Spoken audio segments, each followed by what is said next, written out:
ស្វាគមន៍មកកាន់វីដេអូថ្មីមិត្តភក្តិអរគ្នាសម្រាប់វីដេអូនេះខ្ញុំនឹងបង្ហាញអ្នកគ្នាពាក់ព័ន្ធជាមួយនឹងរបៀបក្នុងការ claim ទៅលើ PAL token ចូលទៅកាន់ exchange អូខេអញ្ចឹង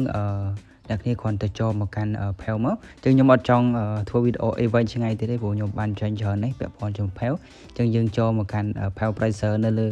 ជ្រុំដែលយើងបាន add មក home screen មកឬមួយក៏បើសិនជាអ្នកបាន add មក home screen យើងចូលទៅកាន់ PAL browser មកបាទដែលខ្ញុំដាក់ link ឲ្យនឹងក្រុមដើម្បីធ្វើការclaim PAL token សម្រាប់អ្នកដែល eligible claim airdrop អូខេហើយពេលដែលយើងមកដល់ចំណុចនេះគឺយើងត្រូវតែត្រៀមបាទ exchange សម្រាប់ធ្វើការដកដែរព្រោះវាឥឡូវនេះវាអាចដកបានទៅកាន់ exchange 2មានដូចជា Bitget ហើយនិង Bybit អញ្ចឹងយើងចូលមក TG dashboard បាទហើយបន្ទាប់មកយើងចូលទៅកាន់ PAL Telegram មកបាទអូខេហើយខ្ញុំចុច open ចុច link បន្ទាប់ខ្ញុំចុច continue to web បាទហើយបន្ទាប់មកវានឹងមកដល់នេះដែរយើងចូលមកកាន់ TG dashboard តើវាចូលមកកាន់កន្លែង eligible airdrop បាទហើយតាំងពីមើលនៅត្រង់ចំណុចនេះវាមាន wallet connection បាទ eligible check ហើយនឹង collection បាទចឹងកន្លែងដែលវាគិតគូរកាក់ឲ្យហើយបន្ទាប់មកគឺ PAL claim ឬមក claim PAL នឹងយើង scroll វាមកក្រោមបន្តិចបើយើងចុចទៅលើពាក្យ next អូខេអញ្ចឹងកន្លែងនេះគឺយើងអាច claim បានអញ្ចឹងខ្ញុំមានចំនួន 5732.61 token អូខេយើងអាចចុចកន្លែង PAL មកបាទអញ្ចឹងស្រាយយើងចុចកន្លែង claim នេះបាទចុចកន្លែង claim ហ្នឹងហើយបន្ទាប់មកយើងចុច take I accept មួយមកហើយយើងចុច continue បាទបន្ទាប់មកអ្នកគ្នាចុចទៅលើពាក្យថា control license បាទ license បាទ exchange នៅត្រង់នេះអញ្ចឹងវាគិតសេវាផ្ញើគឺ 3% ចូលដាក់ថា fee withdrawal fee នេះ 3% withdrawal fee ចុចលើនឹងមកនៅត្រង់កន្លែងនេះអ្នកគ្នាឃើញហើយថាវា accept ជាមួយនឹង2 exchange Bybit ហើយ Bitget បាទហើយសម្រាប់មិត្តភក្តិអរគ្នាដែលអត់ទាន់មាន exchange ទាំងពីរនេះអ្នកគ្នាអាចមើល link បានដែលខ្ញុំដាក់ឲ្យនៅខាងក្រោម video description អាចទៅបង្កើតអ្នកមួយទៅឬមួយក៏ exchange ផ្សេងទៀតដូចជា Binance អីក៏ខ្ញុំមានឲ្យដែរហើយសម្រាប់ video របៀបបង្កើតក៏ខ្ញុំដាក់ឲ្យនៅខាងក្រោម video description នឹងផងដែរអ្នកគ្នាបើសិនជាអត់ទាន់មាន exchange អ្នកគ្នាអាចទៅបង្កើតបានព្រោះ exchange ទាំងអស់នេះគឺវាដើរតួនាទីសំខាន់មែនទែនក្នុងការយើងលេង airdrop ឬមួយក៏យើងលក់កាក់យកជាលុយដើម្បីទទួលបានលុយអាចដកមកចាយអីចឹងណាវាដើរតួនាទីសំខាន់មែនបើសិនជាអ្នកគ្នាមិនមានទៅលើ exchange ទាំងអស់នេះសម្រាប់ធ្វើការប្រើប្រាស់ទេនោះការលេង airdrop របស់យើងគឺมันអាចដកជាលុយកាក់បានទេបាទអូខេហើយអ្នកគ្នាគួរតែមានហ្នឹងហើយ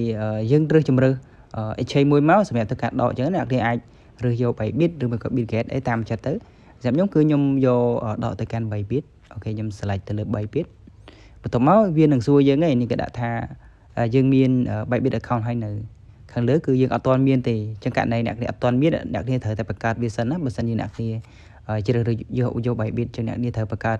Bybit exchange សិនហើយ video របៀបបង្កើតខ្ញុំមានហើយខ្ញុំដាក់ link ឲ្យក្រុម video description សម្រាប់បងប្អូនដែលមានហើយយើងចុច yes I do នឹងក្រុមមានន័យថាយើងអូខេយើងមានហើយនេះវាទាមទារពីគឺ Bybit UID ហើយនិង deposit address តែយើងត្រូវចូលទៅកាន់ Bybit exchange របស់យើងដើម្បីទៅយក Bybit UID ហើយនិង Bybit address យកមកធ្វើការពេញអូខេយើងចូលទៅកាន់គណនី Bybit របស់យើងមកនេះ exchange Bybit យើងចូលមកបន្ទាប់ពីយើងចូលមកកាន់ Bybit អ្នកគ្នាឃើញរូបក្បាលមនុស្សនៅខាងលើហ្នឹងណាបាទយើងចុច select វាមកអូខេនៅត្រង់នេះយើងនឹងឃើញហើយបាទគឺយើងនឹងឃើញ UID របស់យើងនៅត្រង់ចំណុចនេះណាក្រុមឈ្មោះរបស់យើងហ្នឹងអូខេយើង copy UID របស់យើងមកដើម្បីយកទៅធ្វើការបញ្ចូលបាទហើយយើងយកមកផាសនៅក្នុងចំណុចនេះមកផាសវាចូលមកបាទចុចស្កត់លើវាយើងយូរតិចមកហើយធ្វើការផាសអូខេហើយបន្តមក address ម្ដងត្រង់ចំណុច address នេះយើងចូលទៅ Bybit ដដែលបាទហើយយើងថយក្រោយវិញហើយយើងមកកន្លែងពាក្យថា asset នៅត្រង់នេះបើចុចមក asset ហើយអ្នកនេះយកពាក្យថា deposit អូខេហើយយើងយក deposit crypto នឹងក្រុមបន្ទាប់មកអ្នកគ្នា search នៅខាងលើបើ search PAL មកបាទ PAWS ចឹងយើងនឹងឃើញ PAL ហើយយើងចុចទៅលើ PAL នឹងមកបាទបន្ទាប់មកយើងប្រើ network បើវាប្រើ network របស់ Sol បើ Solana ហ្នឹងយើង select លើនឹងមកហើយយើងចុច OK បាទនេះគឺជា address ដែលយើងត្រូវយកមកបំពេញណា và dừng cái cho cái lạnh bị ta copy address nó thôi cho này đi máu ok chứ dừng ban copy hơi ấy dừng cho từ can airdrop bởi dừng vĩnh bắt mới dừng pass address cho lập hay bắt mới dừng cho đạn mùi máu hay dừng cho continue hay bắt mới đi bắt cho continue mà xa tiết đừng mày bị chạy bà ok hay cho continue cái đặc này dừng tập bản năng ấy hay dừng cho pin đi máu cứ rụi rồi lại bà chẳng dân collect chấm nôn pan này chẳng dân nâng từ tụ bàn cả nâng nơi thường ngày thì bộ máy dân chăm mới đấy dân nâng từ tụ bàn cả nâng cho từ thường ngày thì phải chơi tông đọc hẻo ấy nâng ấy phù viên nâng đã lụ bà nâng ngày thì đọc bầm bay bà việc bậc ở dân thôi cả lụ cả nâng á bà hay cả này ở sơ thay bộ máy thế hay dân nào mấy có việc chỉ cả lên free đấy bà hay tại tông mới cả bên này ở thay ngày nào còn bị ai thay có dân ở đằng đáy chẳng dân trai thần xong việc tục tới bà ngày hay nhầm chơi tận nia bà hai chỉ cọ bông non chớn tại tôi trong này ca lên lựa airdrop này vừa từ lại về hiện thao bà tại định nhom vậy chấn vì cái chơi là bỏ free thế bây giờ ai sẵn xong đi tục bán dương của ta sẵn xong tục tới phù cả cryptocurrency từ lại về lần cho bà từ tam tìm sao vì ở tiền này bà phải check nào vì ai o tới vì ai lần lại can từ lần tới chân từng bông đặc nia sẽ nhập trong bài trong video xong vào một sẽ vào cam đôi lui paper phân tích sẽ nhập bông đại thời ca miền đông đại ca ở đôi lui paper một chai được trong stock máy rồi mới có đọ một can thằng kia